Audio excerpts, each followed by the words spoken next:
Today I read an article in the Wall Street Journal by one of the staff writers specializing in children's use of technology. I am not criticizing her article.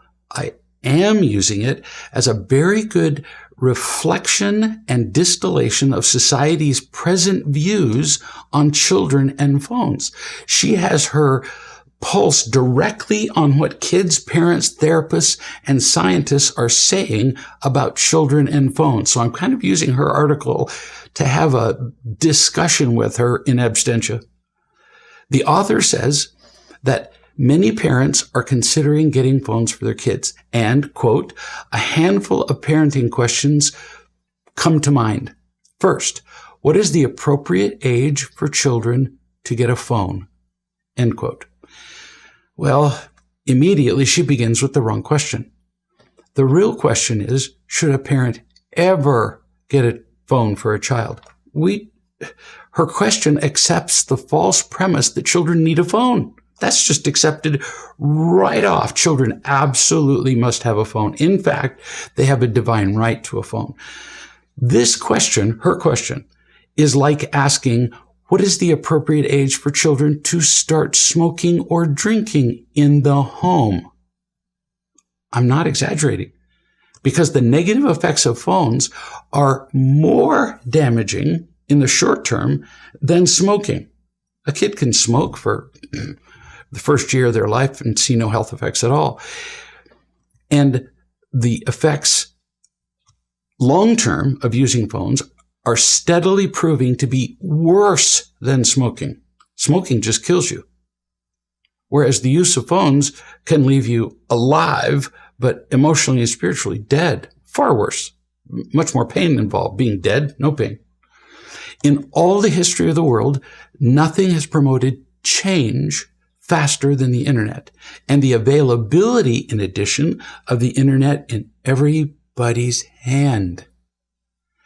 Some of that change has been good, some bad, but the question before us now is whether the positive effects outweigh the negative in the hands of a child. We're not just talking about the internet, we're talking about the effect on a child having it right there in their fingers. Almost nobody knows, for example, that 100 years ago, lung cancer was actually rare, hardly existed. But then technology greatly accelerated the ability of industry to produce cigarettes. They were then advertised heavily, and during World Wars I and II, the U.S. government gave out free cigarettes with nearly every meal to every member of the military. Best single marketing move ever made in the history of mankind. I'm not kidding. Smoking was everywhere. Movies were everywhere. And understandably, it was accepted as normal. If everybody's doing it, how could it be wrong? And it was cool, and it relaxed people. It even connected them as they sat around smoking. I mean, smoking was just like the bomb, baby. It was great. I found a graph of the exponential climb, showing the climb of smoking over a period of just a few decades, mostly a few years. And I compared it to a graph that showed the increase of lung cancer over decades. The two graphs are nearly identical. That's pretty much impossible when you do a study of anything. These two graphs looked the same. They were just separated by 30 years. We started smoking, we started seeing lung cancer 30 years later, and as the smoking went up, so did the cancer. And I mean in the same swing, like two ski jumps side by side. It took us like 60 to 70 years to figure out that smoking was causing lung cancer. Yes, we're a little dense. Now we're experiencing the same thing with kids and phones. The same thing. Are we going to be equally dense is the question. We come up with every excuse imaginable for using the phones. Well, they connect them with their peers. Yeah, so did cigarettes. They're fun. So is smoking.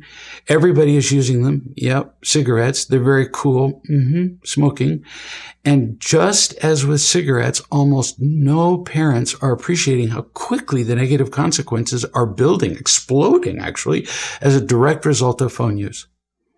Increasingly, though, more and more experts, unfortunately not the majority, but more experts are beginning to recognize the dangers, just as physicians finally realize the dangers of tobacco, which is still killing 450,000 people per year.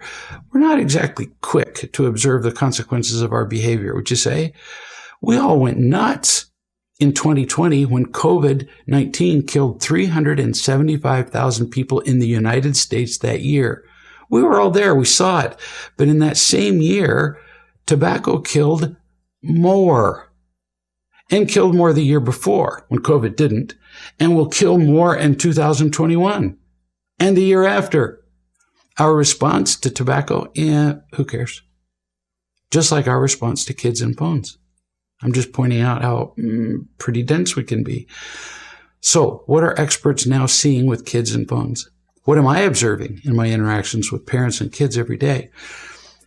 Kids are becoming addicted to their phones, just as we did with cigarettes, and still are. They go into meltdown if they can't use their phones, which is proof of their addiction. When a child screams and fusses, "I'm not addicted," while they're screaming, they're proving that they are. They go into withdrawal, just like smokers have nicotine fits when they stop cold turkey. The connection kids have with each other on social media is proving to be superficial and false. That's been just sold to us that they're connecting with each other. They're not. They're having more contact with each other, but not really connecting. They're using false images, false communications, false relationships. It's not improving things. It's making them worse.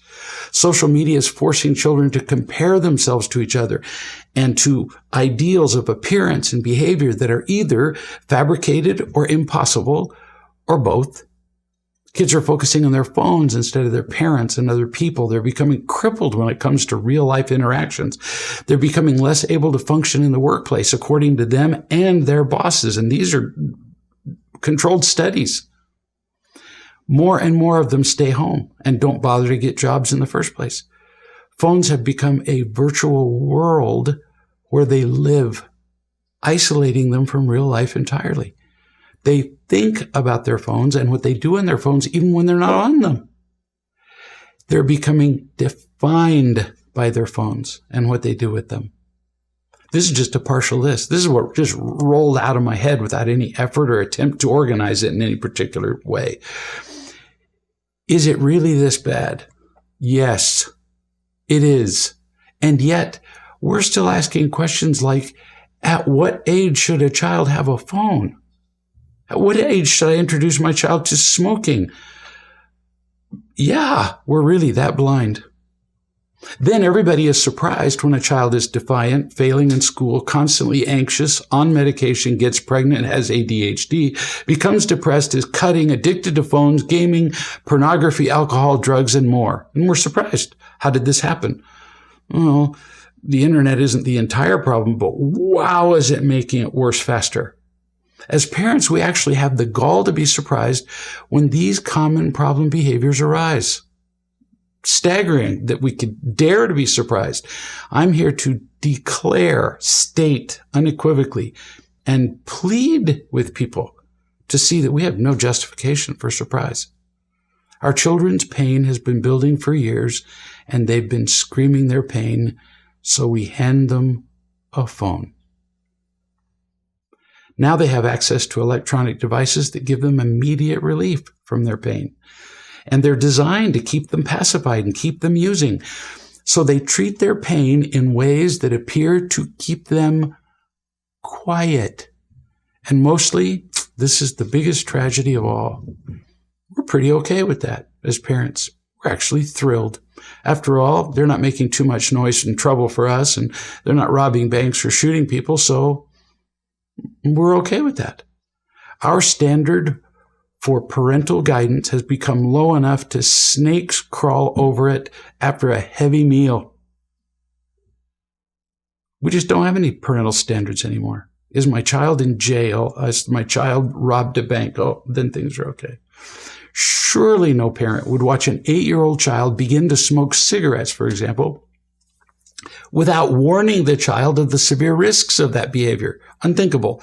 And yet with electronic devices, we stand by cluelessly and helplessly while one thing leads to another. We let them have the phone in the first place. Can we afford to do that? Can we afford to debate the age when they get a phone as opposed to recognizing the rapidly apparent dangers of them? And we're not even beginning to see the depths of the consequences. Can we afford to watch our children become emotionally and spiritually crippled because we ignored the many, many signs that they were treating their pain with screens? Do we realize that every single time a child looks at a screen without us being there, we are inviting whoever happens to show up on the screen to parent our children?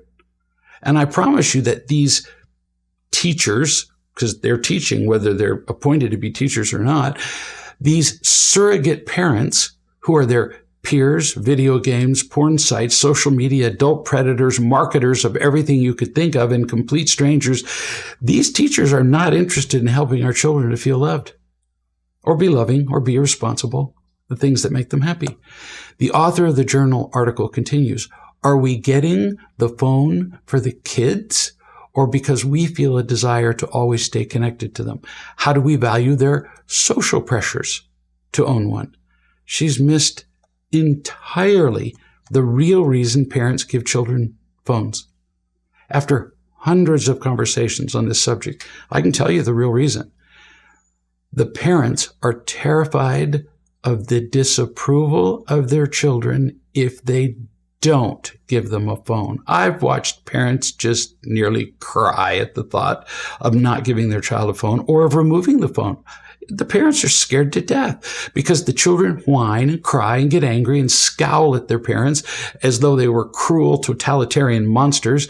And that is what parents hate more than anything. They hate seeing the disapproval of their kids, so they give in. Parents are very short-sighted, just like their children. So if they can avoid, get this is terrible to hear. If parents can avoid a moment of ugly disapproval from their children, even if that costs the child future injury, the parent will choose their own comfort.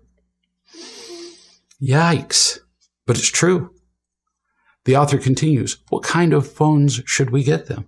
She's going to just keep right on going down this path. And what parental controls are available? Moms and dads, I'm going to break this down for you. Well, she broke it down, but not in the way that she thinks. Her whole understanding of this is broken. I promise you that, and she represents all the conventional wisdom in the world about phones. I'm not making fun of her, I'm making fun of us.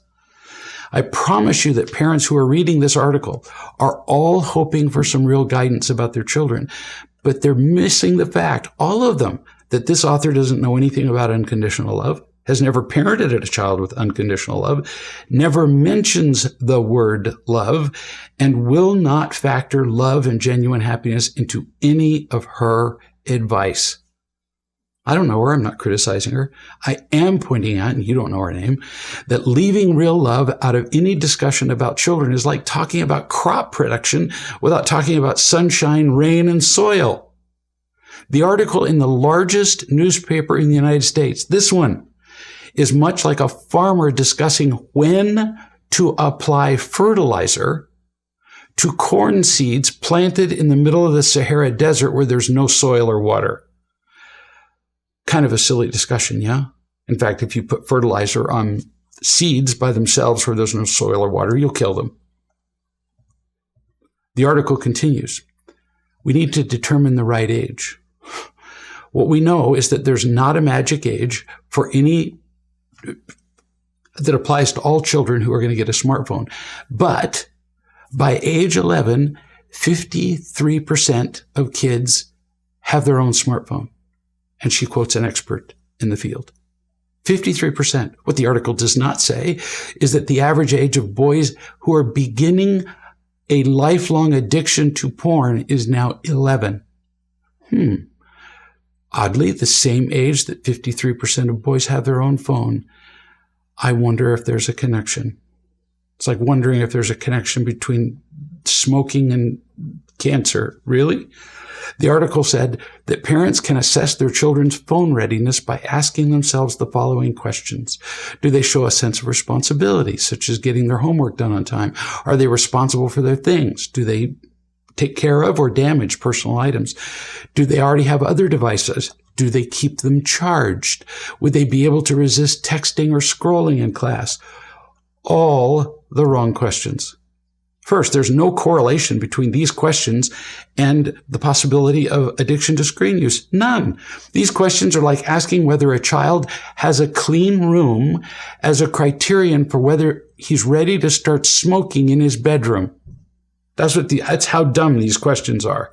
Second, there's absolutely no way to assess the answer to some of these questions. Would the child be able to resist using their phone in the class? No parent could possibly know that. No parent predicts that their child will become addicted to screens, porn, or video games. So we fool ourselves in asking a predictive question like this, thinking that it has any value. The author says, many kids start asking for a phone once their friends have one. No, all kids ask for a phone when their friends have one. Every single one of them. So what if their friends do have one? If all of their friends bought a pet cobra, would you get one? And then give them written guidelines about the cobra's care? The article said, do they want a phone because they want to fit in? Are they being excluded from social interactions, such as group texts, if they don't have a phone? I almost want to scream, are you kidding? Experts increasingly are recognizing that the social interactions children fear being excluded from are often toxic, demeaning, comparing, exclusionary, and even bullying. Kids kill themselves as a result of their phone use because of things said about them. No, children can get the interactions they need from each other in person and first learn how to interact in loving ways from their parents. The article continued with other justifications for a child having a phone, all of which can be solved in ways other than having a phone. None of these were real reasons. With older teenagers, parents might consider getting what's called a Gabb phone. It's a particular brand that I have no stock in. Gabb, where kids can call and text but don't have access to the internet. The article went on to suggest that when kids get a phone, they should get the same kind of phone as their parents. One of the reasons, and I'm not making this up, I couldn't, quote, it can be an excuse to upgrade your phone, the parent, and give them your old one. You're joking. Maybe we should encourage our children to smoke so that if we run out of cigarettes, we can borrow one from them. That's how smart this is. Hardly an expression of what is best for the child, would you think? Be wise. Not afraid, wise. Think long and hard about what's best for your child's emotional health, not your own comfort or their popularity or their access to social media, before making this life-altering decision about getting a phone.